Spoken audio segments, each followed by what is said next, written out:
El tema va a ser sepsis en adultos, que va a ser llevado a cargo del doctor Otto Guillén López, que tiene el pre y posgrado en la Universidad Peruana Cayetano Heredia. Actualmente es médico internista en el Hospital Nacional Arzobispo Loaiza, es médico titular de la Sociedad Peruana de Medicina Interna. Además cuenta con una maestría en docencia universitaria y un diplomado en docencia en medicina interna.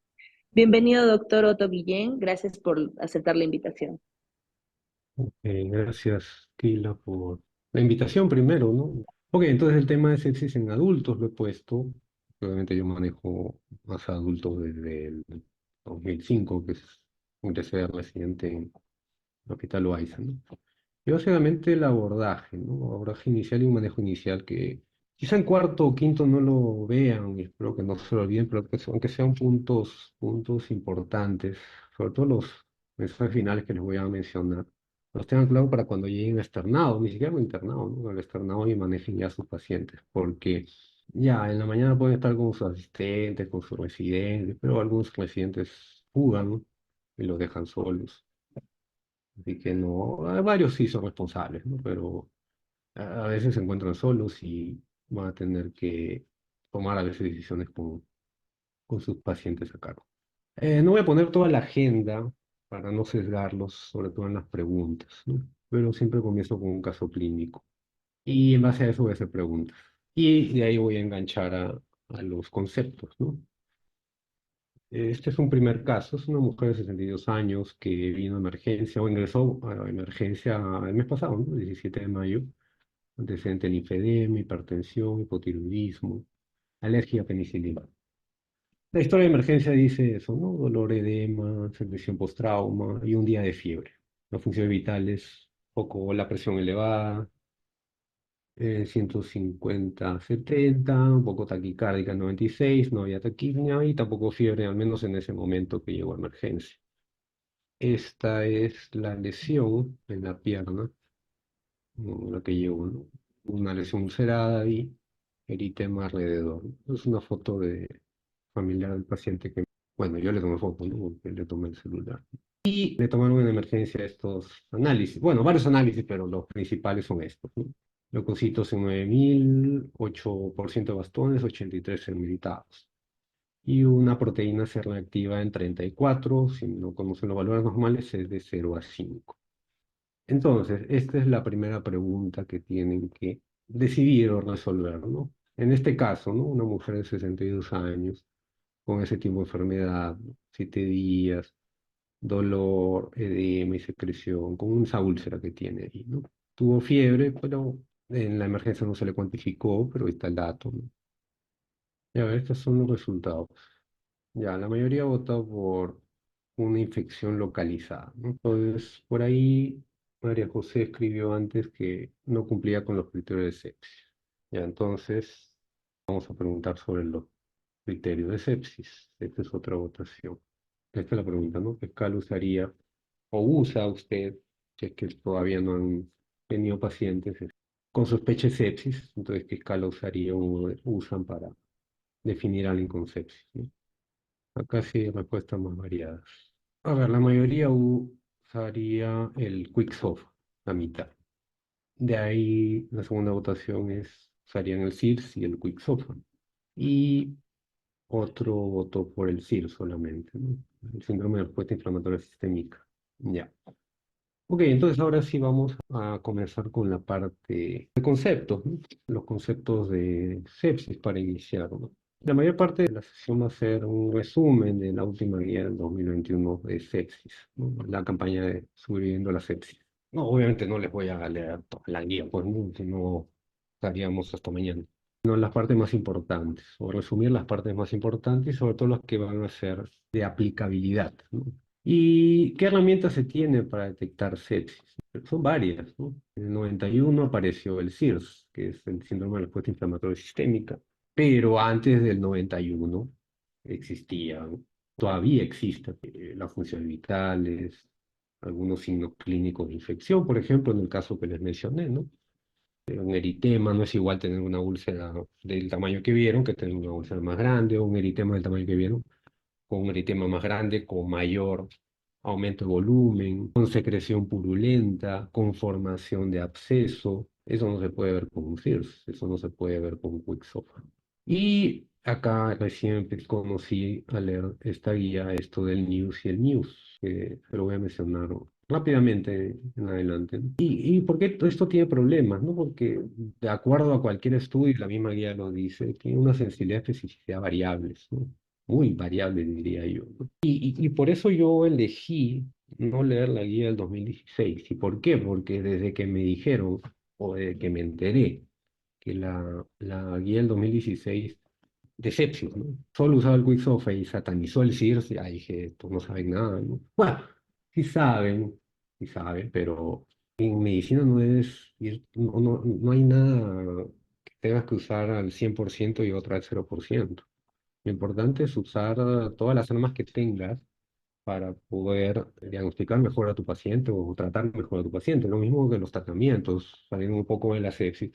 No es que en todos los pacientes el enalapril o losartán sirva o no sirva, ¿no? Sino que cada paciente no va a controlar quizás solo con enalapril o losartán, tienes que agregar otro medicamento. No es que elimino el IECA o el ARA2 y meto un medicamento mágico que va a bajar la presión a todos los pacientes. No, no es así. Entonces, en esto de escalas es aplicable a todos los estudios que puedan haberse hecho a un determinado grupo de pacientes. No es que para todos, ¿no? Eso tiene que ver con la sensibilidad y especificidad, ¿no? Esta guía del 2021 ha corregido eso, ¿no? Si bien ha agregado más escalas, pero te dice que no es que tienes que elegir una sola, ¿no?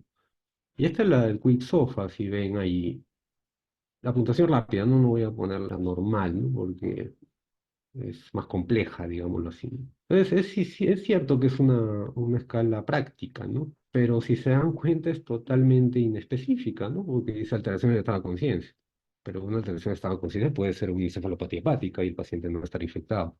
Entonces ya le está sumando un punto. Ahora, un paciente puede tener una sepsis por pielonefritis aguda y no va a ser trastorno de conciencia. Sin embargo, ya está en sepsis. Y quizá no ha hecho hipotensión porque es hipertenso, está en 110, pero su presión normal es 150 y tampoco cumple este criterio. Y como no es neumonía, va a estar con frecuencia respiratoria normal, entonces tiene un Quick-SOFA cero, pero sin embargo luce escéptico. Si tú lo ves, luce escéptico, vomitando, con mialgia y varias cosas. Esto de ver a alguien con sepsis se aprende solamente viéndolo realmente, ¿no? Ahora en esta época todo el mundo le pone sepsis por estos problemas, ¿no? De las escalas y todo eso. O solo por tener leucocitosis, pero realmente a alguien escéptico se le ve en la cara. Y también te das cuenta, ¿no? Alguien que no tiene leucocitosis, sin embargo, está séptico. Quizá lo único bueno de este Quick Sofa o del sofa en general sea que ya, o a menos lo que yo lo veo, ¿no? Sea que ya por lo menos marcó una pauta que la frecuencia respiratoria anormal no es 30 sino es 22. Para los que creen que todos los pacientes tienen frecuencia respiratoria en 20 o entre 18 y 20 normal, ¿no? Y eso es falso, ¿no? No es así. Alguien que ya tiene frecuencia respiratoria en 26 ya debe llamarle la atención, ¿no? Ahora, esto puede aplicarse a alguien que tiene neumonía, ¿no? Que sí es una causa frecuente de infección, ¿no? Neumonía bacteriana, ¿no? Porque también esto puede entrar a tallar a alguien, paciente que tiene neumonía COVID o neumonía por influenza, ¿no? Aumentar la frecuencia respiratoria, por ahí una presión de 960 y ya cumpliste Quicksilver, ¿no? Sin embargo, no está en sepsis. ¿Y a qué me refiero a decir sepsis? Porque a ustedes les va a llevar a tomar la decisión de indicar antibióticos. Un paciente con tromboembolia pulmonar también puede tener frecuencia respiratoria elevada y presión disminuida, si la tromboembolia pulmonar es masiva, ¿no? Pero le vas a dar antibióticos en lugar de anticoagulantes. ¿Por qué? Porque me cumple Quicksilver, ¿no? Por eso he puesto esta bibliografía. Pero de las guías antiguas he sacado esto nomás del 2016 y del 2012 he sacado otra cosa importante que no aparece en la del 2021, ¿no? Yo diría que no lo usen, salvo en la UCI quizá, ¿no? En alguien que tenga neumonía o neumonía intrahospitalaria y sí les puede ayudar a tomar decisiones, pero para sepsis no. Y este es un estudio, ¿no? Del 2020. Pacientes que tenían bacteriemia comprobada por Staphylococcus aureus, creo que nadie va a dudar que eso es una sepsis, y compararon el SIRS con el Quicksofa, ¿no? Si bien es un estudio pequeño, pero lo importante es que se determinan muchas diferencias, ¿no? Que esto no se va a ver en un metaanálisis, ¿no? La edad promedio y esto, ¿no? 40% usaban un antibiótico previamente y 42% tenían un catéter venoso central, ¿no? Que es un foco de infección de estafilococo aureus justo, ¿no? Variable los antecedentes diabéticos, enfermedad renal crónica. Y esta es la diferencia, ¿no? Miren el Quick SOFA positivo, que es 2 puntos o más, solo el 31%. Y es lógico lo que les decía hace un rato, ¿no? Nadie que tiene bacteriemia por staph, muy probablemente por tener un catéter central o de hemodiálisis, no tendría por qué hacer taquipnia, ¿no? O frecuencia respiratoria más de 22. Sin embargo, miren, el 92% de estos pacientes sí cumplía criterios de SIRS, o de síndrome de respuesta inflamatoria sistémica, ¿no? Entonces, es más sensible. Sin embargo, hasta el 2021 todo, no, no, Quicksofa, Quicksofa. Yo hablaba así, no, ¿qué es eso? Eso es antiguo. No, era mejor, ¿no? Ahora después vamos a ver esto del Sears, ¿no? Y yo igual tenía mis bemoles o mis reticencias con el SIRS porque vamos a ver que también no es del todo específico de infección, ¿no? Y estos son los criterios, ¿no? Creo que si desde el 91 la mayoría quizá los ha escuchado, los ha leído, ¿no? Entonces son cuatro, de cumplir dos o más. Temperatura, frecuencia cardíaca, frecuencia respiratoria y los leucocitos, ¿no? Sea leucocitosis o sea más de 10% de bastonado, si es que no hay leucocitos. Perfil 78, hipotermia, frecuencia cardíaca 90 y respiratoria en 20, o peso 12 menos 32, ¿no? Digamos que alguien con infección que no sea, ¿no? Neumonía, sí puede hacer leucocitosis, sí puede hacer frecuencia cardíaca o fiebre. Entonces sí te da más puntaje, te permite detectar mejor o te permite detectar más pacientes con sepsis que un Quicksoft. Pero este estudio, por ejemplo, ¿no? En pacientes obstétricas graves, ¿no? Todos cumplían criterio de SIRS, pero miren los diagnósticos cuáles fueron. Shock hipovolémico, la mayoría, que sí te va a elevar la frecuencia cardíaca, ¿no? Si alguien está chocado, probablemente por hemorragia, no sé, de primer, tercer trimestre, ¿no? O, no sé, un sangrado de posoperatorio, etcétera, ¿no? Entonces ya te va cumpliendo un punto, sin embargo, no ser infección. Y acá en este estudio solo 20% fueron realmente infección, ¿no? Entonces, también es inespecífico, pero ya ahí puedes usar, perdón, otras herramientas para seleccionar un poco más a los pacientes que pueden tener sepsis, ¿no? Y este es el MIUS o la puntuación de alerta temprana modificada, ¿no? Son las siglas en inglés. Ah, es otra cosa, ¿no? El problema del CIS es que necesitabas un hemograma para tomar decisiones. Está por ahí esto te determina demorarte en la toma de decisión, ¿no? Pero el hemograma es automatizado y sale rápido, ¿no? Sobre todo en emergencia, ¿no? Y puedes tomar decisiones rápidas. El MIUS, ¿no? También son parámetros clínicos, pero es un poco más complejo, ¿no? Bueno, ahora hay calculadoras, así que lo puedes poner en la calculadora, no tienes que memorizarte o te tienes que memorizar muy pocas cosas, ¿no? Incluyen, aparte de, si ven, ¿no? El tema del Quick SOFA, está el nivel de conciencia uno, la frecuencia respiratoria otro y la presión, ¿no? Pero acá sí tomas en cuenta la temperatura, que en una infección de todas maneras puede haber fiebre mayor o menor medida, y la frecuencia cardíaca. Y esto te da puntaje hacia arriba o hacia abajo, ¿no? Y te permite sumar.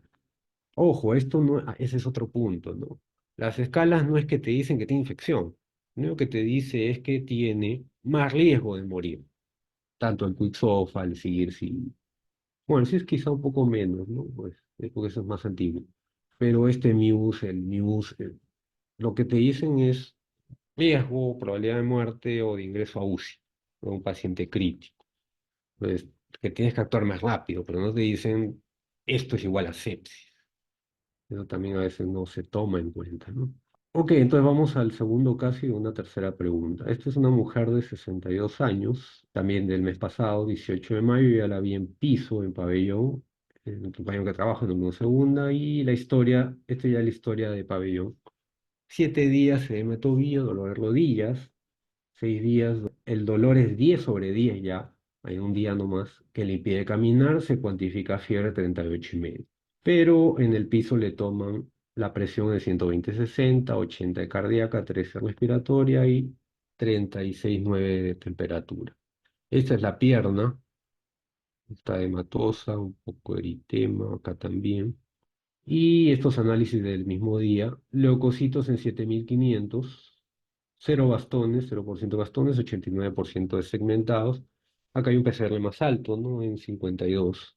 Entonces, lo mismo, ¿no? Una pregunta para decidir, ¿no? Ya más o menos lo que no sabían o lo que no recordaban, que las escalas, para que tomen la decisión, ¿no? Entonces, en este caso, fiebre ya cuantificada, ¿qué grado de infección tiene, ¿no?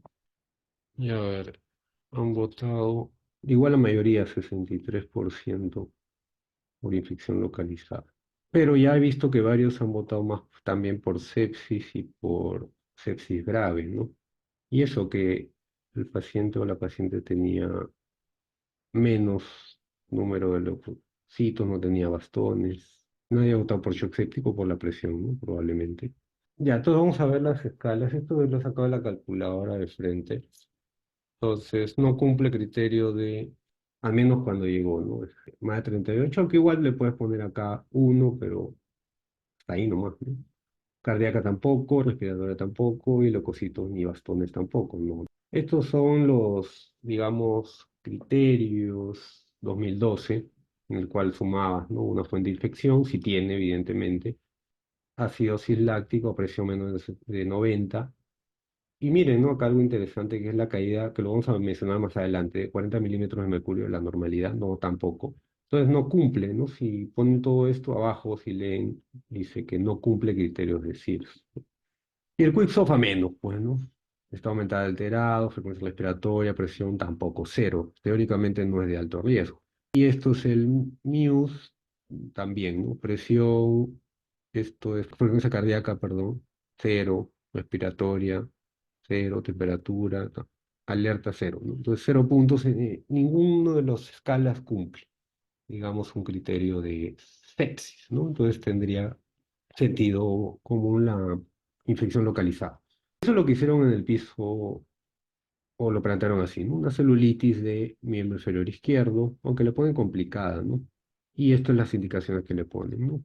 Dieta vía salinizada, escogen dar ciprofloxacina, clindamicina, enoxaparina profiláctica o profilaxis de tromboembolismo venoso, losartán para hipertensión y, ¿qué más? Tramadol para el dolor, levotiroxina por hipotiroidismo, que después le suspenden, ¿no? Acá está lo antibiótico, ¿no? Cipro y clinda. Acá no recibió, pero acá empezó a recibir. Y no, según esta gráfica, no hay fiebre, ¿no? Ahora, yo acá todavía no conocía a esta paciente, ¿no?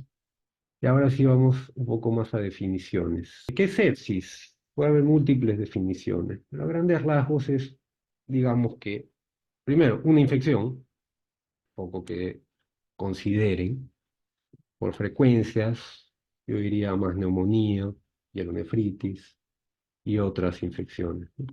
Infecciones abdominales o quirúrgicas, dependiendo del lugar donde estén, ¿no? En el hospital.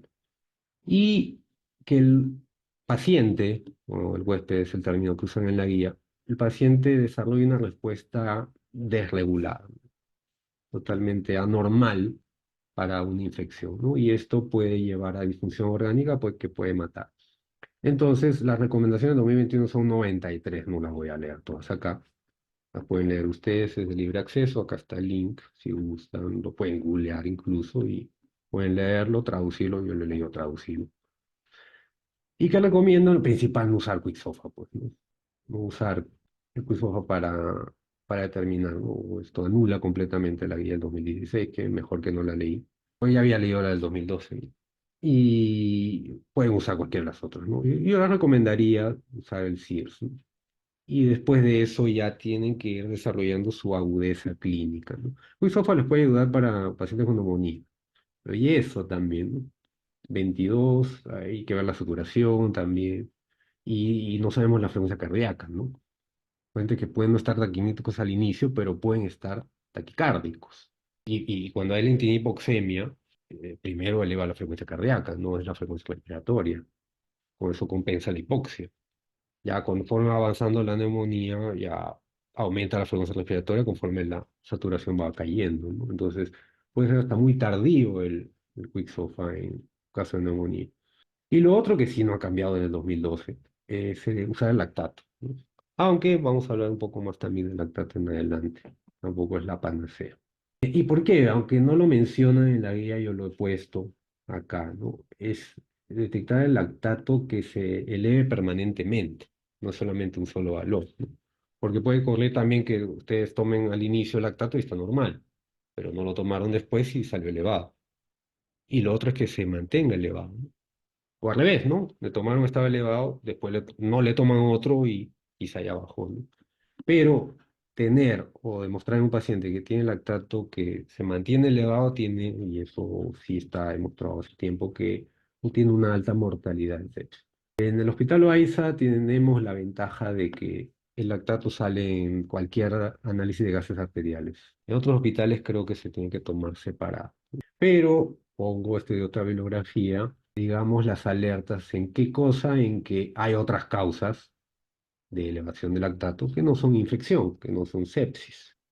Entonces, cualquier shock por hipoperfusión tisular, no solamente séptico, sino hipovolémico, cardiogénico o distributivo que no sea séptico, te puede elevar el lactato. Entonces, tú puedes darle antibióticos o ¿no? Paciente hipotenso con lactato elevado, le doy antibióticos, ceftriaxona, ceftazidima, meropenem, banco. Sin embargo, era hipertenso, era adulta mayor, tenía diabetes y no le tomé un EKG para ver si era un infarto, que también te puede llevar al shock, ¿no? Entonces el paciente le doy antibióticos, pero cuando 8 horas se va a morir, porque al final era un infarto, que tenía un shock cardiogénico, ¿no? Isquemias en general, ¿no? Quemaduras, politraumatizados también pueden elevar el lactato, pero obviamente la clínica es distinta, ¿no? Cetoacidosis diabética también está descrito, tóxico, bueno, más que tóxicos, medicamentos, ¿no? También pueden elevar el lactato. Convulsiones también hemos visto bastante, pero son muy transitorias y el dato está ahí nomás, ¿no? El paciente convulsionó, le tomaron un análisis y salió el lactato elevado. Y eso baja muy rápido, ¿no? Sobre todo en personas que tienen su hígado normal. Ejercicio pesado, pero lo mismo, es transitorio mientras haces el ejercicio. Deficiencia de tiamina, ojo, este es un dato muy importante. Si leen sobre tiamina, involucra una enzima para que te lleve al ciclo aeróbico, ¿no? Si te falta tiamina, te va a llevar todo al ciclo anaeróbico, ¿no? Porque hay una enzima, no me acuerdo ahora cuál es, que su cofactor es la tiamina. En algunos tipos de cáncer y lo otro, en cirrosis también hemos visto lactato un poco elevado y no estar con infección, no estar con sepsis, ¿no? Entonces tienen que tomar en cuenta también esto del lactato, ¿no? Este es un estudio del 2008 en pacientes que tenían shock séptico comprobado, también, ¿no? Que ya no todo es lactato elevado de sepsis, pero también hay pacientes sépticos que pueden tener el lactato bajo. Entonces, por los dos lados tienen que actuar, ¿no? En el lactato elevado, más de 4 que dicen en las guías, menos pacientes que menos de 2 es mucho más porcentaje de pacientes, ¿no? Este es el estudio y miren, el promedio fue 2, pero llegaron a un rango intercuartílico de 1,9, que dirían que está bien, pero no, el paciente estaba en shock séptico, ¿no? Entonces, es otra ayuda, pero no es la única, ¿no? En medicina no debe haber todo o nada, ¿no? Debo de usar varias armas para llegar al diagnóstico correcto. Y otro punto acá, ¿no? Acá lo ponen en Fahrenheit, pero miren, estos pacientes con shock séptico tenían un rango intercuartílico entre 36 y 37,9, ¿no? No tenían 38,5, ¿no? O sea, también esto que dato da es que no todos los pacientes con sepsis o shock séptico hacen fiebre o 38, 39, 40, ¿no? Y un tercer caso y una última pregunta. Ya este es un caso que yo vi en mayo en consultorio. Una paciente que le dieron de alta, 76 años, dice, ¿no? Arriba. Le dieron de alta, yo no la vi en hospitalización, pero a veces en consultorio vemos pacientes que salieron de alta de otros pabellones, ¿no? No hay problema, bueno, salvo con la historia de 60 días de hospitalización, que te toma mucho tiempo leerlo, ¿no? A diferencia si es un paciente que conoces, ¿no? Creo que le dieron de alta, no me acuerdo exactamente por qué, pero le tomaron, o sea, le dijeron, creo que por infección urinaria, le dieron tratamiento mejor y le dieron de alta, pero le dijeron, recoge el urocultivo y regrese, ¿no? Vino una vez con un médico con el orocultivo y salió positivo, E. coli, ble, ¿no? pero el médico le pidió un hemograma, ¿no? Para ver si, no sé, tomaba la decisión de dar antibióticos o dependiendo, ¿no? Si va al consultorio, generalmente están estables, ¿no? Y le pidió el hemograma el 30 de abril, se lo tomó y lo recogió el 13 y yo la vi el 6 de mayo, ¿no? El mes pasado igual, ¿no? Y este es el hemograma, ¿no? Leucocitos en 13.000, 0% bastones, 80% segmentados. Bueno, tiene una anemia también, pero vamos a enfocarnos en el tema de la sepsis, ¿no? O de infecciones. Entonces les pregunto, ¿no? Ahí les pongo el hemograma también. ¿Qué antibiótico deciden usar en esa paciente, ¿no? Una paciente igual, ¿no?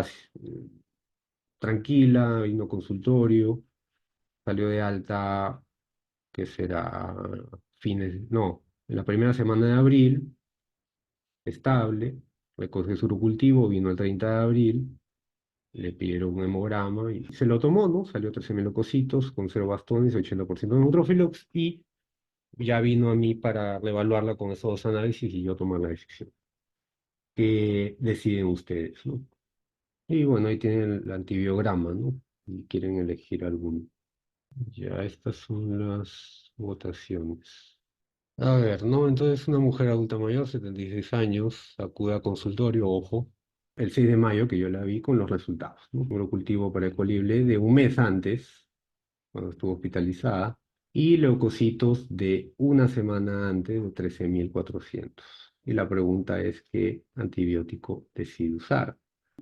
Quizá la pregunta sea dirigida, ¿no? Y no sé si toman su decisión por la pregunta, pero les llamaría la atención o no les llamaría la atención que una paciente tenga ecolible el 5 de abril y llegue tranquila al consultorio el 6 de mayo, que tenga leucocitosis en 13.000 y una semana después llegue a consultorio con sus resultados, se sienta enfrente mío, tranquila. Y ¿qué hay que hacer? Me pregunte. Una sepsis, ¿no? Si es que por ahí, ¿no? Hay leucocitosis, hay un foco, finalmente está inestable, va a emergencia, etcétera, ¿no? Entonces, un primer punto, esto charla la pueden ver en el canal si gustan, es ahí está el QR. Pueden ver después, creo que dura. Bueno, esto es una parte de una charla que hice, ¿no? Pero lo importante es las causas de leucocitosis, ¿no? Hay varias, no todas son infecciones, medicamentos, alergias, isquemia. Y miren, ¿no? Hay gente que usa bastante AINES, corticoides, por varias razones, ¿no? Pueden elevar transitoriamente los leucocitos, porque eso es otra cosa, ¿no? Transitorio. Para yo tomar decisiones tengo que tener en base a análisis del momento, ¿no? Sobre todo decisiones de antibióticos. Salvo que sea una infección que no necesita análisis, ¿no? Una faringitis o amigdalitis bacteriana, ¿no? A ver, dolor de garganta, fiebre, pus en las amígdalas. No tengo que tomar un hemograma, ¿no? Para decir que tiene infección y dar antibióticos. Ni una semana antes, ni un día antes, ¿no? Probablemente va a salir leucocitosis. Y aún así no salga leucocitosis, tengo que dar antibióticos. Entonces, los leucocitos y en general cualquier análisis, ¿no? Debo tomar en cuenta los tiempos, ¿no? Y esta es la paciente, ¿no? Esa es la paciente ese día. Estaba con su hija, sacando los resultados, tranquila, ¿no? No tenía ninguna molestia, más allá que creo que sí tenía edemas, pero por insuficiencia venosa, pero no tenía disuria, polanquiuria. Y aún así tuviera disuria, la causa más frecuente de disuria en mujeres adultas mayores es disuria externa por vaginitis atrófica. Y nadie le pregunta, simplemente le preguntan, ¿le arde por orinar? Sí, pues, le va a arder porque su vagina está seca y la orina es ácida. Le va a doler, pero solamente le arde cuando orina y le arde en su vagina, no le arde la uretra.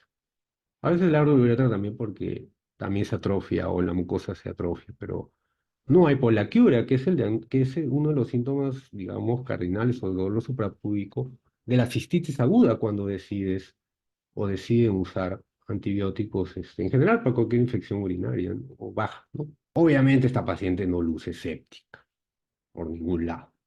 No tenía fiebre, no tenía vómitos, no tenía náuseas, ¿no? Entonces, este caso lo he usado, que no es el único.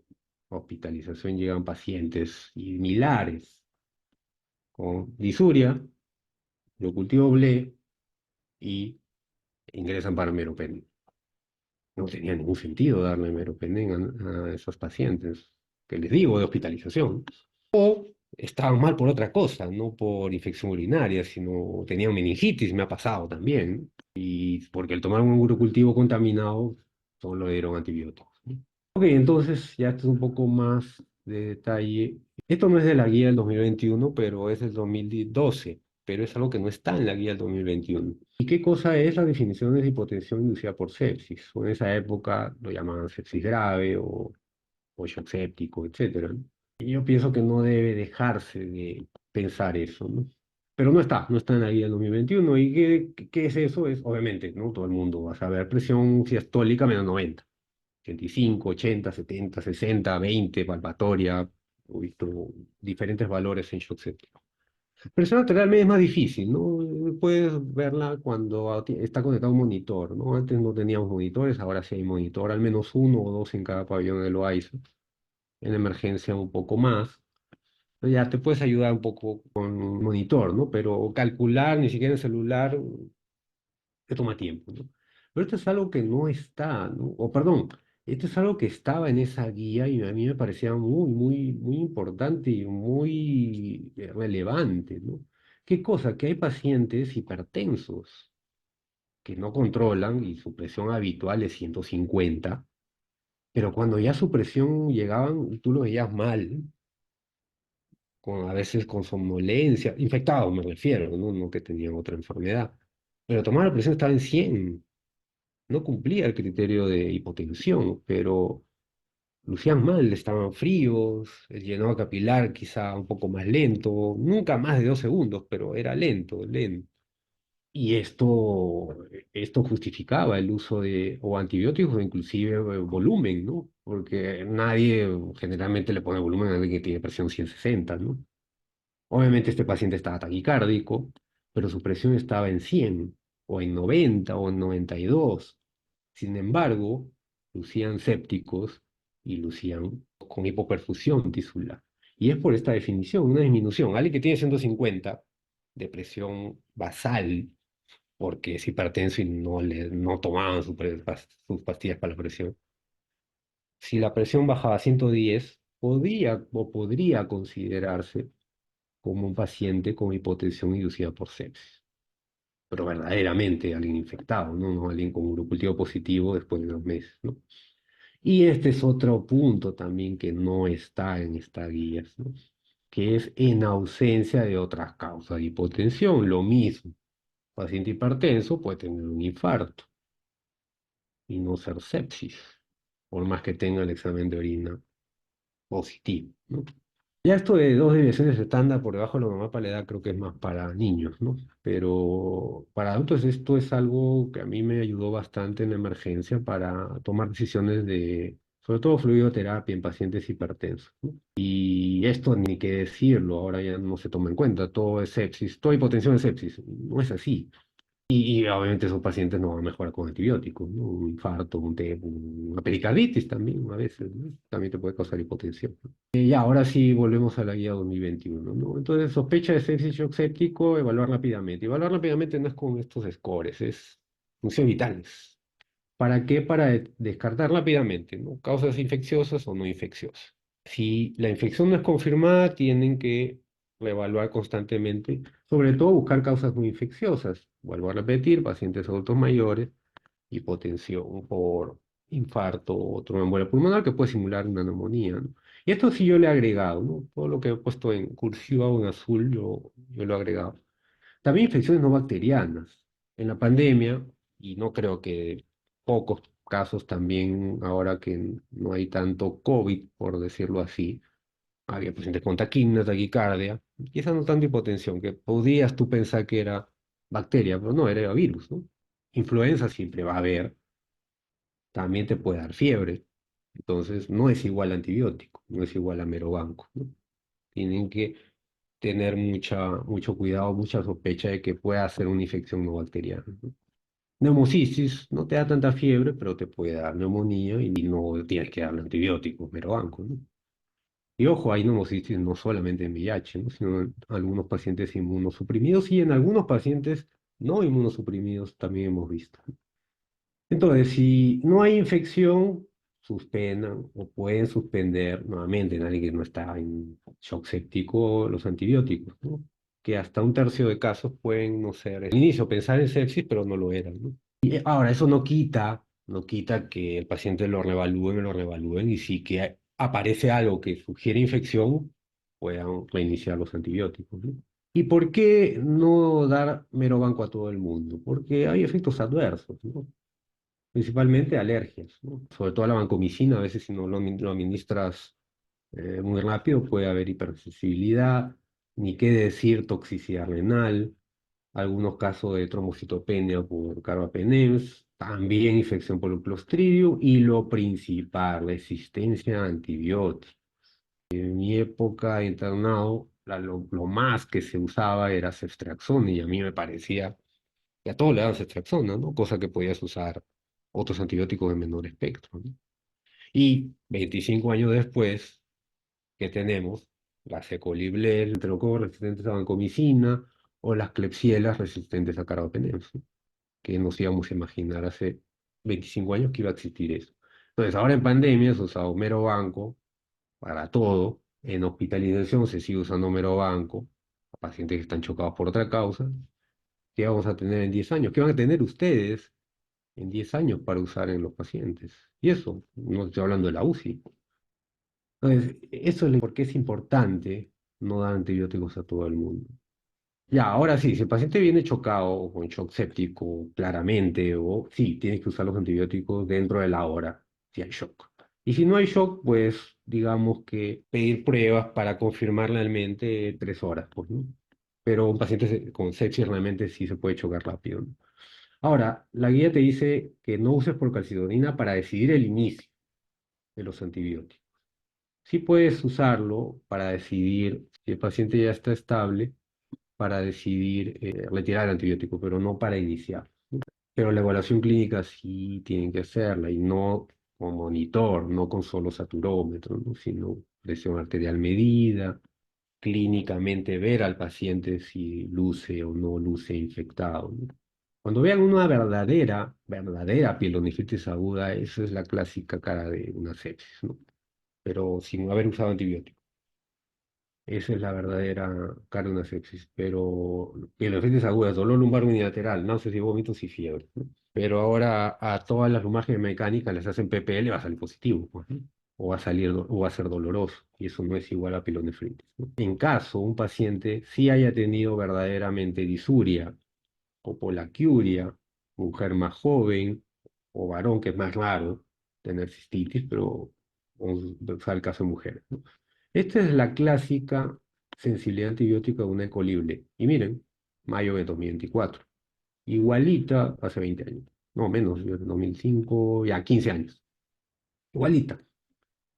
¿Y a qué me refiero, no? Lo que les han vendido a ustedes, que ecolible es igual a carbapenem. Es cierto, hay sensibilidad a ertapenem y meropenem. Acá no usan imipenem.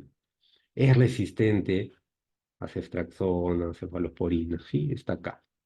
Pero miren acá, ¿no? Es sensible a ampisulbactam, solo por sentido común. Sulbactam es un inhibidor de beta-lactamasa. Si el germen produce beta-lactamasa y yo le doy un inhibidor de beta-lactamasa, lo voy a anular y va a actuar la ampicilina. O acá le pueden poner cualquier cefalosporina o penicilina y acá le pueden poner cualquier inhibidor de beta-lactamasa. También existe amoxicilina clavulánica, piperacilina tazobactam. Y lo que están vendiendo ahora los que vendieron en su momento en el 2000 los carbapenems originales, ahora como ya son genéricos y ya no tienen que vender, están fabricando la ceftazidima avibactam, ¿no? O el ceftiralone avibactam, ¿no? Como la mezcla no es genérica, entonces lo venden como medicamento de marca y ya tienen 20 años más para sacar sus réditos, ¿no? Cosa que fabricaron por usar carbapenems, ¿no? Porque se usa para gérmenes resistentes a carbapenems. Pero miren, ¿no? La escolible es sensible a antisulfuro. Y no es porque sea este eurocultivo, ¿no? Sino hay estudios, busquen en PubMed, el colible Palabras clave, ampicilina subactam. No van a encontrar solo un estudio. Amicacina también, sensible. Antes, hace 10 años, no había tanta disponibilidad de carbapenem o más, y teníamos que usar amicacina, era más caro y el paciente no podía comprar, y algunos pacientes mejoraban, ¿no? Estaba acá, ¿no? Pero esto es el caso de pilonefritis. En caso de cistitis, y eso, y bien acá, ¿no? Sensibilidad, nitrofurantoína y fofomicina. Lo que sí nunca deben usar es quinolona, ¿no? No tiene sentido, y tampoco cotrimoxazol o trimetoprim sulfamethoxazol. Y eso está en el UpToDate de hace tiempo, ¿no? Y esta charla la hice en 2018. La pueden ver ahí en el QR también. Y lo he sacado del UpToDate, ¿no? ¿Qué hice? Cistitis aguda, ni siquiera lo he traducido, lo he copiado tal cual como está en el UpToDate de esa época, ¿no? Ya 6 años, ¿no? ¿Hay factores de riesgo? No. Si no hay factores de riesgo, voy acá, ¿no? Tomo el cultivo de orina y puedo dar cualquiera de estas. Bueno, acá recomienda el cotrimoxazol, pero no, ¿no? Nitrofurantoína, fofomicina. Acá está, ¿no? Para cistitis aguda. ¿Por qué? Porque tienen, o sea, la infección, las bacterias están en la vejiga. La nitrofurantoína y la fofomicina tienen una carga muy, muy alta en orina. Solo necesitas que actúe ahí, ¿no? No tienen que usar carbapenem en cistitis aguda, verdadera, ¿no? Me refiero. Y esto no va a cambiar por ahora. ¿Por qué? Porque poca gente usa nitrofurantoína o fofomicina, ¿no? La fofomicina todavía es cara, pero porque no se usa. La nitrofurantoína es barata, ¿no? No tienen que usar meropenem, ¿no? Solo se usa meropenem o carbapenem, o ampicilactam o amicacina, en pielonefritis aguda, ¿no? Por E. coli, me refiero. Ya, volvamos a la guía. Acá lo vamos a mencionar más rápido, el tema de los antibióticos. Si hay alto riesgo de estafilococo aureus meticilino resistente, generalmente en pacientes que tienen infecciones cutáneas o heridas crónicas, o sobre todo ahora catéteres venosos centrales o hemodiálisis, tienen que usar un antibiótico, ¿no? Generalmente vancomicina. Y si son gram negativos, MDRs, si es de bajo riesgo, pueden usar un medicamento. Si es de alto riesgo, pueden usar dos al inicio. Pero cuando ya tienen cultivo, ya saben el germen y la susceptibilidad, usan una nada más, suficiente. Este es otro punto de esta guía, ¿no? Que recomiendan mejor si van a usar betalactámicos cualquiera, ¿no? Nuevamente, ceftriaxona, pisubactam, ceftazidima. Lo usen mejor en infusión prolongada versus el bolo clásico, ¿no? Que es en 30 minutos en un Bolutrol, ¿no? Que es la mitad del intervalo de dosis, ¿no? Por ejemplo, si ceftriaxona lo usas cada 24 horas, pues 12 horas, ceftazidima cada 8 en 4 horas y así, ¿no? Pero, nuevamente, recalcar, evaluar diariamente para reducir el tiempo del uso de los antibióticos, en lugar de dar 14 días o 10 días o 7 días. Cada paciente es totalmente distinto. Desescalar es seguro, te ahorra costos, sobre todo reduce la resistencia antibiótica y los efectos secundarios definitivamente. Esto es de la guía también un resumen de varios estudios para que vean en las principales infecciones: neumonía, bacteremia, infección intraabdominal, ITU. Comparan mayor duración, menor duración. Miren el promedio: 3 días, 7 días, 5, 8 días, 7 días versus 8, 7, 10, 15 días, ninguna diferencia. Uno, 2, 3, 4, 5, 6, 7 estudios. No están el número de pacientes, pero son estas revisiones, mira, ¿no? Revisiones sistemáticas y ensayos clínicos aleatorizados, ¿no? Evidencia 1A, ¿no? No hay diferencia, sin temor, nuevamente. Si el paciente no mejora al quinto día, al sexto día, no es infección, es otra cosa. He visto pacientes en el hospital y en la guardia de la semana pasada, ¿no? 7 días con vasopresores, 15 días con meropenem en banco. Eso no es infección. O al menos infección bacteriana, ¿no? Una infección bacteriana mejora. De verdad, mejora con antibióticos en poco tiempo. Y el uso de vasopresores es 2 o 3 días como máximo. Ojo, nuevamente, salvo que sea resistente a carbapenem y vancomicina, y eso te sale en los cultivos, ¿no? Eso te va a salir en los cultivos. A veces hasta ya hay resistencia a colistina en la UCI, ¿no? Solo en ese caso, ¿no? Y ojo, ¿no? Un paciente con infección resistente a antibióticos no dura 15 días, fallece rápidamente. Es otra, digamos, clave, ¿no? Que no aparece en ninguna guía, ¿no? Que ustedes vean, ya, deciden usar antibióticos en alguien, pero ven que sí, hipotenso, que no luce séptico, que el hemograma está dudoso, peor, le tomar procalcitonina es negativa, no es infección, ¿no? Ya tienen que cambiar su enfoque diagnóstico en ese momento. Es otra cosa, ¿no? Por ejemplo, los catéteres venosos centrales o cualquier dispositivo intravascular es un foco de infección. Decida muy bien a quién usar un paciente catéter venoso central. Es preferible usar una vía periférica para usar antibióticos o, si el paciente está estable, no usen vía endovenosa, usen medicamentos orales, ¿no? No tiene ningún sentido dar omeprazol endovenoso, salvo que esté en hemorragia digestiva activa. Si deciden usar omeprazol en un paciente, lo pueden dar vía oral. Y cualquier medicamento, ¿no? Que tenga su alternativa en vía oral. El otro punto es las fuentes de infección, ¿no? Ninguna infección va a mejorar si no drena un absceso, una necrosis infectada.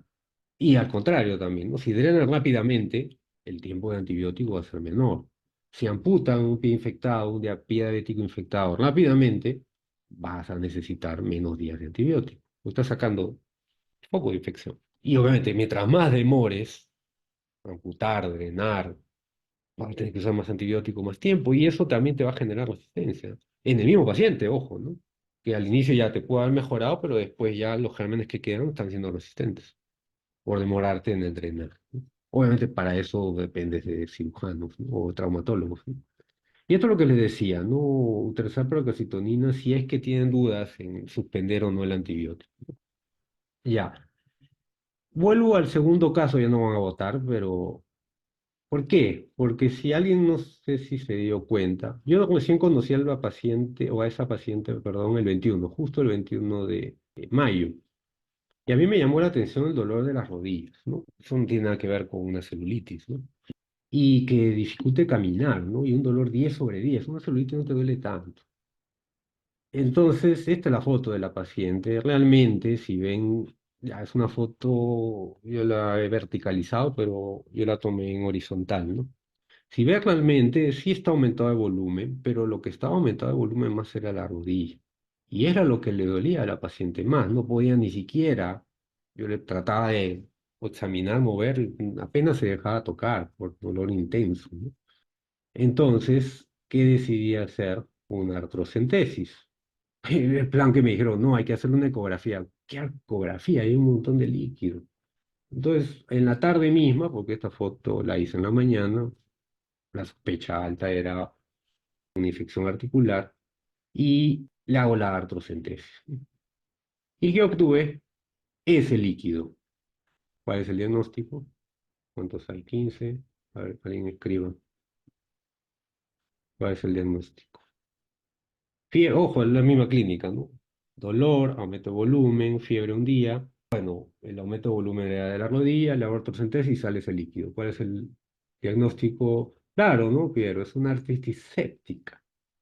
Y la paciente lucía séptica, realmente. Y ese es el líquido, pues, ¿no? 2 de glucosa, 55.000 células, 95% hemolimorfo. Acá no encontraron gérmenes en el GRAM, pero eso es relativo, ¿no? La sensibilidad de un GRAM. El GRAM te ayuda si es que es positivo, ¿no? No es que si es negativo descarto el problema, no tengo que esperar los cultivos. Pero ese día o el día siguiente, pues lo hicimos en la tarde, creo que 2, 3 de la tarde y se le cambia el antibiótico, ¿no? Para una artritis séptica, ¿no? Ciproclina no tiene ningún sentido en una artritis séptica. Pero cuando sospecha de artritis séptica es inmediato. Él pregunta hasta a la saciedad que se hace en los exámenes de clínica 2. Pregunta iría fija, punto fijo para los exámenes, ¿no? Sin embargo, no se aplica en la realidad, ¿no? El día sexto, no, el día quinto, perdón, ¿no? Tiene que venir alguien a decir que tiene artritis séptica. No debería ser, ¿no? Examen, no es difícil hacer ese examen y en otras sentencias tampoco, ¿no? Si nunca lo han hecho, hay videos en YouTube, etcétera, ¿no? Entonces, lo otro que hay que hacer en la artritis séptica no solamente es diagnóstico antibiótico, sino es drenaje, ¿no? Entonces, por temas ya de, digamos, no acuerdos, dificultades, ¿no? Han visto problemas que hay en el Loaiza, en muchos problemas que hay en el Loaiza. O sea, la operación pudo entrar a las 48 horas, pero entró, ¿no? Para el drenaje, o la limpieza, perdón, quirúrgica de la articulación. Pero sí estaba recibiendo ya los demás antibióticos. Pero miren, ¿no? Nunca esa fiebre, ¿no? Durante la hospitalización. Entonces, ¿dudarían que esta paciente estaba séptica?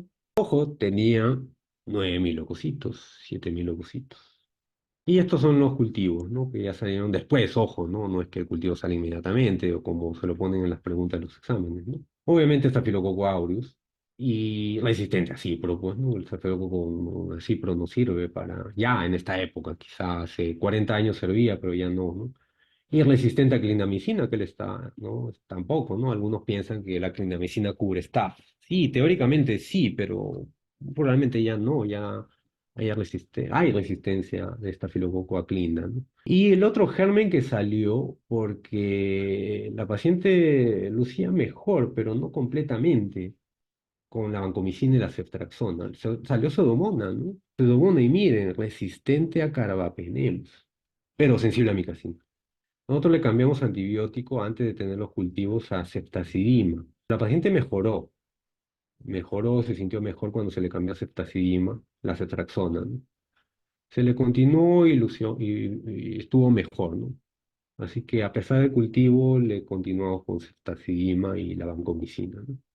Pero que vean nuevamente, en toda la hospitalización nunca hizo fiebre, teniendo pus ahí en la articulación. Este es el último punto que vamos a ver de la guía. Entonces, ¿qué pasaba si yo no le hacía la artrocentesis a la paciente? Esperaban la ecografía, que el reumatólogo, que la paciente iba a hacer shock o iba a hacer hipoperfusión, porque iban a seguir con otros antibióticos. ¿Y qué hay que hacer cuando ahí pasa eso? No debería hacer, pero ¿qué hay que hacer? La fluidoterapia, ¿no? Según la guía, 30 cc por kilo de cristaloide, que es cloruro de sodio. Eso de los 30 cc de los mililitros por kilo, miligramos por kilo, es a veces hasta impráctico, ¿no? Entonces, mejor redondear, ¿no? 2 litros en las primeras 3 horas. 1 litro puede ser en la primera hora y el resto en las siguientes 2 horas, pero rápido, ¿no? A chorro. Aún así, no esté con hipotensión, ¿no? Ya vieron las definiciones que le dije de la guía del 2012, ¿no? Guiar, si pueden, si el lactato estaba elevado desde el inicio, guiar para disminuir el lactato, pero si el lactato estaba normal al inicio, no le va a servir, pues, ¿no? El llenado capilar es una de las últimas cosas que se altera, así que lo recomienda la guía, pero tampoco es que va a ser su marcador principal. La presión arterial media sí, ¿no? Eso sí, sobre todo en paciente que sí está chocado realmente, e idealmente debería ir a la UCI, pero inclusive en esta época, aunque la UCI ya tiene más camas, a diferencia de prepandemia, igual queda corto, ¿no?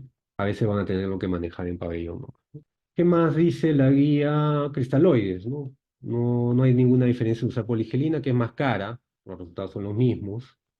Albúmina pueden usar, pero es caro, tiene más beneficios, sobre todo si no hay mejoría con volúmenes más de 2 3 litros de cloruro de sodio, pero cada ampolla cuesta 150 soles, ¿no? Y necesitan 3 cada 8 horas, es caro, ¿no? Así que si no mejora con volumen, 2 3 litros, tienen que usar vasopresores, ¿no? Y ojo, la guía, esto es otra cosa muy importante que establece esta guía, es que no tienes que esperar a tener el catéter venoso central para usar. Puedes usar vasopresores periféricos, pero siempre con una vena gruesa, ¿no? Una vena gruesa del codo para arriba, ¿no? No en la mano, pues en la mano va a ser no solamente muy distal, sino va a ser difícil, ¿no? El paciente chocado que le encuentres una vía en la mano, ¿no? Y no debe retrasarse para lograr un acceso venoso central. Obviamente, en ese tiempo que ganas, tienes que buscar a alguien que ponga el catéter, si no, uno no sabe ponerlo, ¿no? O conseguir el catéter si no lo tiene, ¿no? Es mejor usar los vasopresores rápido, ¿no? ¿Qué vasopresor usar? Ya desde el 2012 o antes, 2008 creo, noradrena, ¿no? Noradrenalina, eso no va a cambiar, el vasopresor que tienen que usar, ¿no? Eso de las dosis las pueden revisar en el momento que les toque usar la noradrenalina. Ya, esto lo dice la guía. Si la presión se mantiene baja o a pesar de norepinefrina, y ojo, a pesar de antibióticos también, Pueden usar vasopresina, pero hay que ver el tiempo. Si eso ocurre en las primeras 12 horas, 24 horas, puede ser. Pero si ven que 48 o 72 horas tienes antibióticos, mero banco y está con adrenalina y no mejora, es mejor que piensen en otro diagnóstico. Buscar otra causa de hipotensión, más que agregar vasopresina, epinefrina o dobutamina. Hubo una moda con la guía del 2017 usar levosimendan. Esta es otra cosa que ha anulado esta guía del 2021, no usar levosimendan. Nunca lo usé, lo usaron en la UCI. Y a veces, como les digo, hay modas, ¿no? Cada guía la hace un grupo de médicos que van por un lado, para el otro. Te desarrollen su sentido de lectura crítica de temprano, ¿no? Y no se van a dejar vender por uno o por el otro, ¿no? Lo que le conviene o no le conviene a uno, a un grupo, ¿no?, de médicos. Terapias adicionales.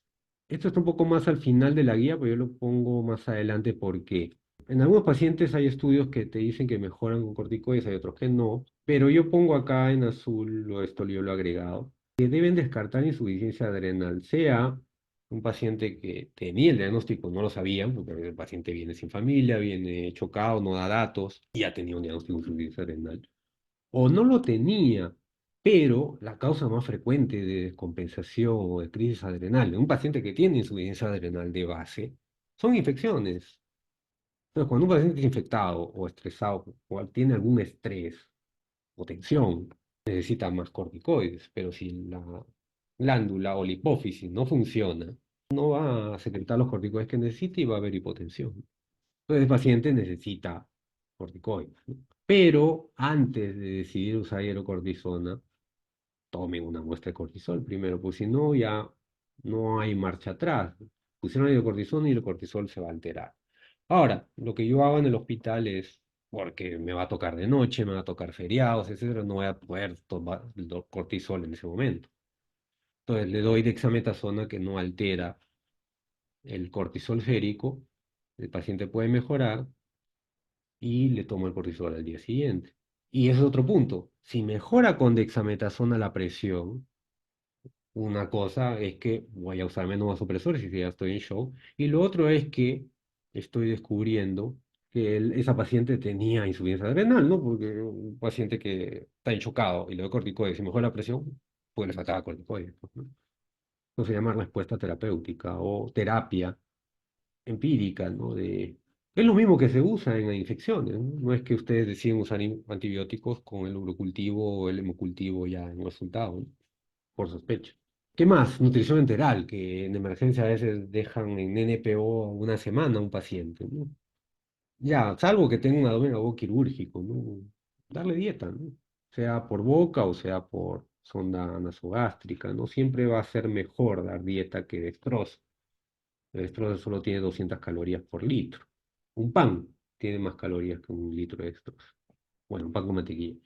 Obviamente no va a comer un pan con mantequilla, ¿no? Solamente en el día, ¿no? Entonces necesita calorías. Un paciente infectado necesita calorías, ni qué decir proteína, ¿no? Entonces, en lugar de dar albúmina, le doy su comida, ¿no?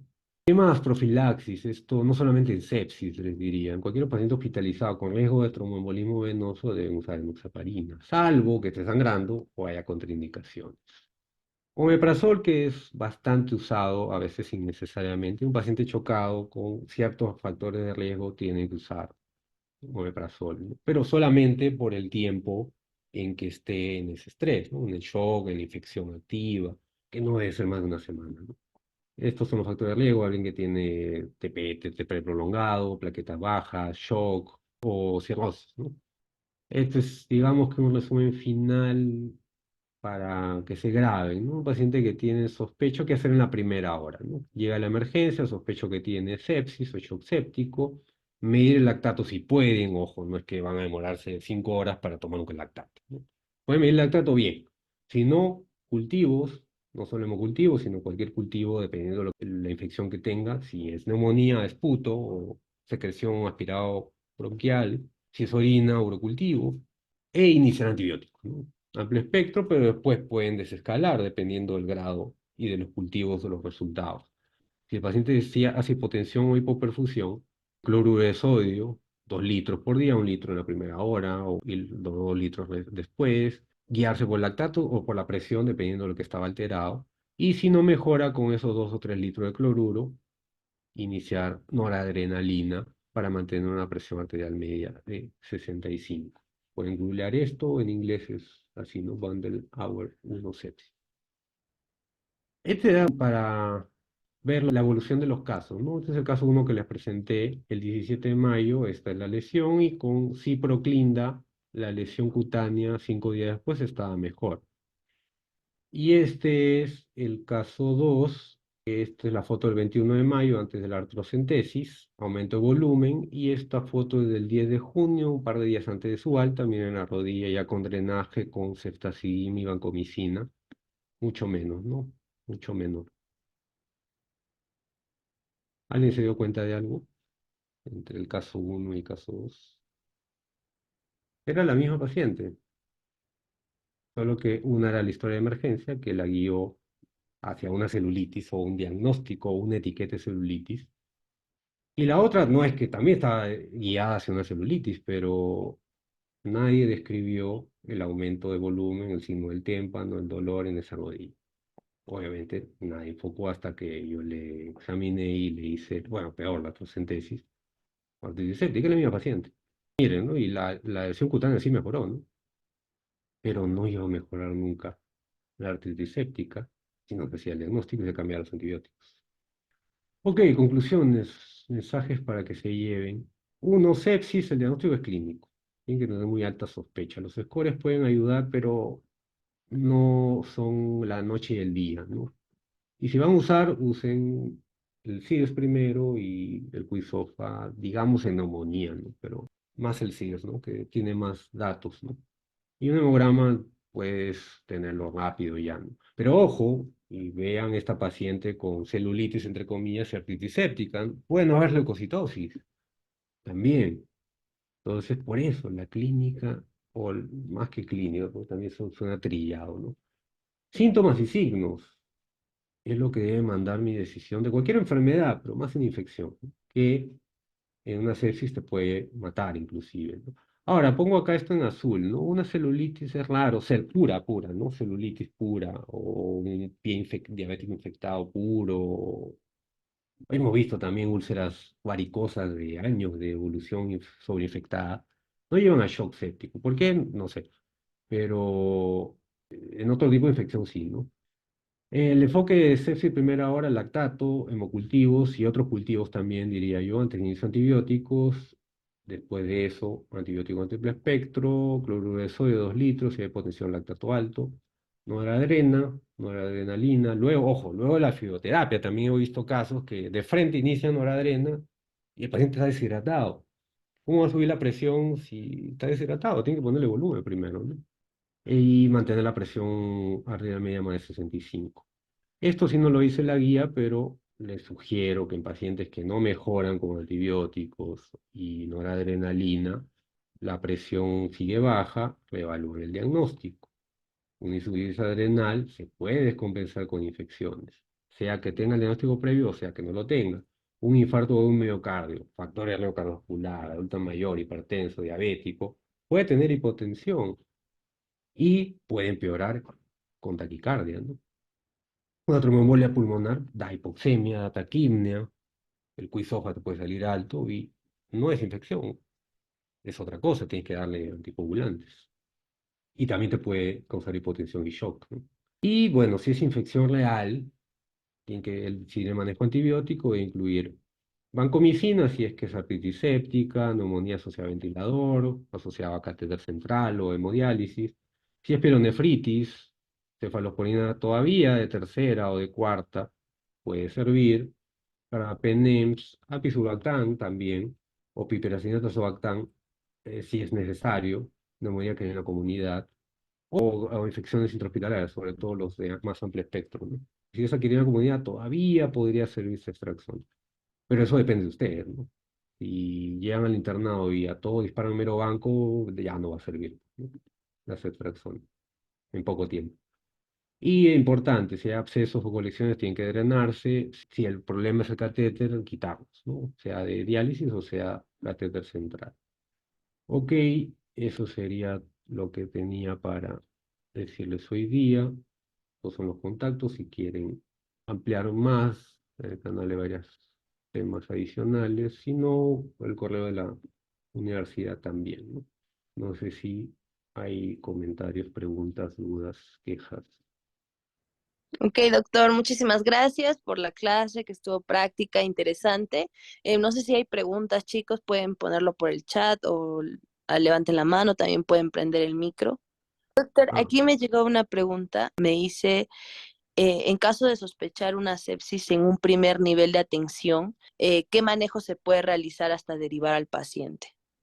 a ver, en primera nivel de atención van a tener igual celulitis, van a tener, no sé si pie diabéticos, van a tener pielonefritis de todas maneras, pero es raro que alguien llegue a una posta o a un centro de salud con shock séptico, pero quizá llegue. Si no está en shock séptico, si la infección es localizada, tienen que definir el antibiótico. No igual a todos darle, porque también he visto dar ceftriaxona para una celulitis, no tiene ningún sentido. Para una celulitis tienen que indicar antibióticos para cubrir estafilococo y strepto, principalmente dicloxacilina u oxacilina, si tienen, no sé, un centro de salud o un hospital de uno que tienen posibilidad de dar medicamentos endovenosos. Eso también no lo toco acá porque si no es más tiempo que antibiótico usar las formas. Va a depender de la infección que usted diagnostique. Y si es infección y detectan rápido y administran el antibiótico correcto, el paciente mejora, de verdad, mejora en 48 horas o menos. Pero bueno, puede ocurrir, ¿no? Puede ocurrir que el paciente llegue tarde o llegue después, ya llegue con taquicardia, por ahí la presión en el límite. Lo principal es cloruro de sodio, ¿no? Pero que en cualquier sitio pueden poner una vía, conseguir un cloruro y chorrear cloruro. No hay problema, que también es otro problema que lo vemos en el hospital. No le pongo cloruro porque se va a congestionar. No, una congestión no ocurre por un litro. Y menos va a ocurrir en media hora, ¿no? Pero sí la presión puede subir, ¿no? Hemos visto casos, pacientes que están en sepsis, o bueno, yo todavía lo llamo sepsis grave, sepsis severa, están chocados. Le ponemos 2 litros en una hora y su presión se normaliza, el paciente despierta, está más lúcido y no necesitan llegar a vasopresores, ¿no? Pero en el caso ya le pones 2 litros, los antibióticos todavía sí demoran 6 a 12 horas en actuar. Usar noradrenalina lo hemos usado en emergencia, una emergencia peor de la que hay ahorita. Lo hemos usado en hospitalización también por vía periférica. Yo lo he usado sin saber absolutamente nada de noradrenalina antes de R1. Antes no había celular ni internet en celular, ¿no? Y no es difícil, pero creo que usar antibióticos y 2 horas de fluido, creo que sí le da tiempo como para poder buscar un lugar para derivar, ¿no? Así que lo mínimo que tienen que saber es definir fuera de un hospital de tercer nivel o atención primaria, manejo de sepsis, es reconocer bien que sea una infección y decidir el antibiótico correcto para esa infección. Ya, es cierto, le puedes dar meropenem en banco y va a mejorar si es infección bacteriana. Sí, pero la idea no es esa, ¿no? Bueno, si es estafilococo, la banco la cubre, ¿no? Si es E. coli, la mero la cubre. No, así, no debería, la medicina no es así, ¿no? La medicina tiene que tomar decisiones. A veces se puede equivocar, ¿no? Pero dar tratamientos en exceso nuevamente. No es solo resistencia a antibióticos, sino también es toxicidad. El paciente puede ser alérgico, hay gente que ha fallecido. Una charla que hice el año pasado, creo, ¿no? Sí, de un serumista que me consultó de que había terminado un año antes o estaba haciendo el serum, ¿no? Me consultó por Telegram. ¿Qué hacer con una paciente que le habían indicado penicilina en la nalga, probablemente por una infección viral, pero hizo una lesión, una induración, estuvo caliente y él sospechó un absceso, ¿no? Le indicó clindamicina porque era, no sé si alérgica, pero es una reacción alérgica a la clindamicina. Ya, él sabía que tenía que dar adrenalina, pero no sabía la vía ni la forma, nunca le había hecho, había leído, sabía que tenía que hacer, se la puso, pero se la puso endovenosa y desarrolló una taquicardia que tuvo que llevarla al hospital más cercano por un evento adverso, ¿no? En lugar de, ya, si yo sospecho que una colección infectada, le puedo dar antibiótico vía oral, no está en sepsis, ¿por qué le tengo que dar en endovenoso, no? Es el área endovenoso. Y es más, clindamicina tampoco tenía sentido, ¿no? Ya vieron la resistencia del estafilococo a la clindamicina, ¿no? Mejor una dicloxa. Y es más, como me describió el caso, al final era un hematoma, no era una sepsis, ¿no? O no era una infección, era un hematoma. Ni siquiera necesitaba antibióticos. Sin embargo, ya les puso al programa clindamicina y peora el efecto adverso de la adrenalina, ¿no? Por dar tratamientos que no estaban indicados con hematoma. En general, ¿no? Los mayores problemas, y por eso los casos que discuto son más de errores, si ven, ¿no? No solamente este, sino los que hago o que están grabados en el canal, ¿no? Son más de errores porque de ahí se aprende, ¿no? Creo yo, ¿no? Y las fallas de tratamiento son por errores, más que todo, ¿no? Errores sobre todo en el diagnóstico, más que en el manejo, ¿no? Porque es el problema, ¿no? Yo puedo leerme la guía y saber que tengo que dar banco, pero si le doy mero banco y al final un infarto, el paciente va a ir mal, ¿no? Se va a complicar, ¿no? Y viceversa también, ¿no? Si pienso que no es infección y no le doy antibióticos, también se va a complicar, ¿no? Pero es más claro no dar antibióticos o equivocarse en no dar antibióticos que lo contrario, ¿no? Y hay muchos pacientes que fallecen innecesariamente por seguir ahí, ¿no? Ya, yo puedo sospechar 2 días de sepsis, si no mejora, piensen en otra cosa. Pero yo les diría que en atención primaria tengan más eso, ¿no? Desarrollen su ojo clínico, no se guíen de análisis, no pidan análisis, no los vean, porque ahora creo que en cualquier lugar del país, sobre todo en capital de provincia, debe haber laboratorios por todos lados, ¿no? Y eso, quién sabe si esos laboratorios son de fiar también. No, muchos pacientes le van a decir, doctor, acá están mis análisis. Solo quieren que le leas los análisis, ¿no?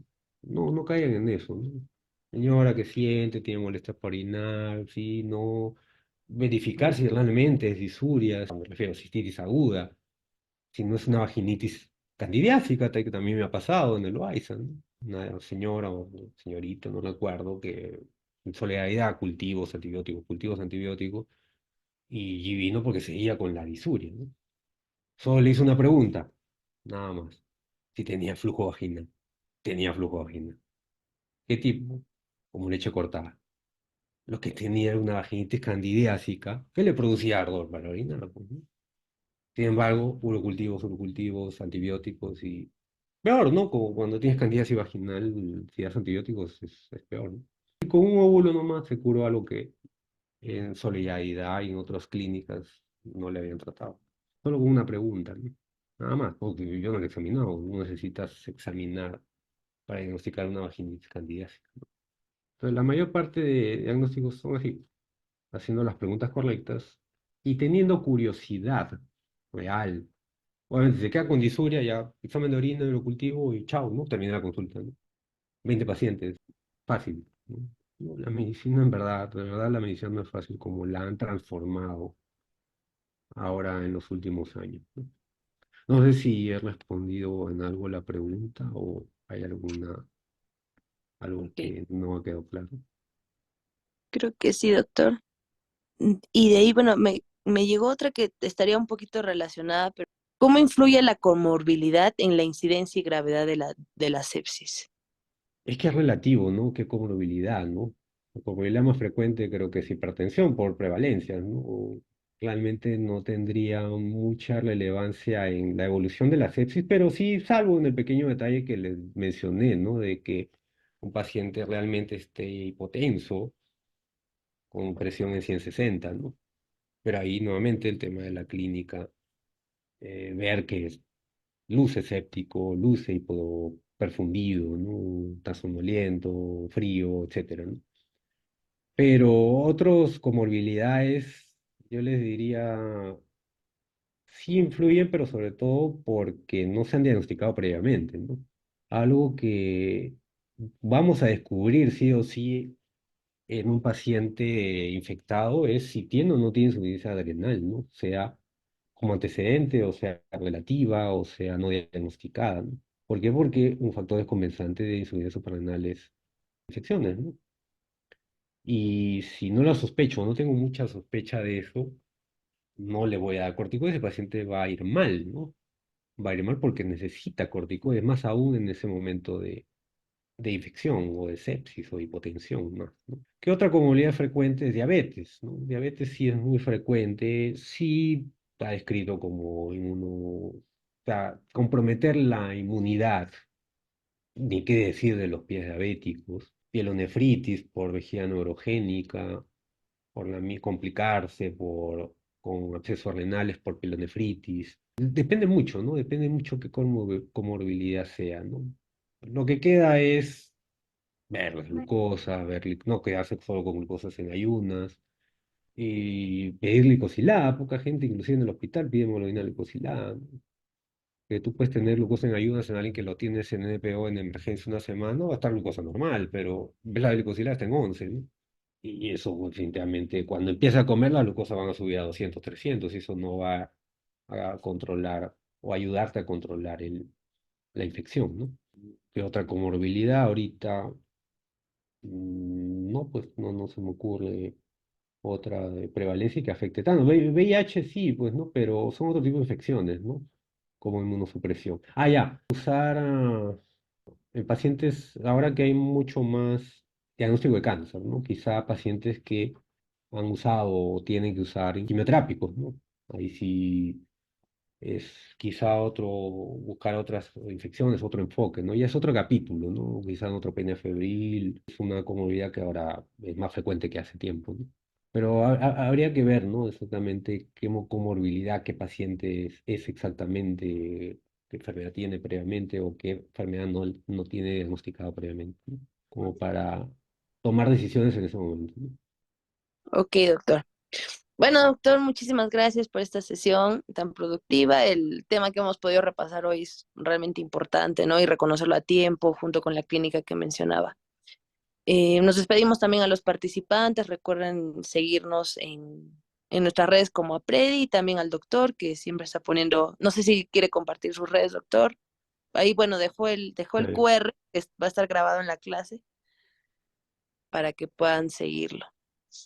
Cuídense mucho y ujú. buenas noches. Ok, gracias, Keila, Gracias, gracias a doctor. todos. Cuídense, lean, nos estamos viendo.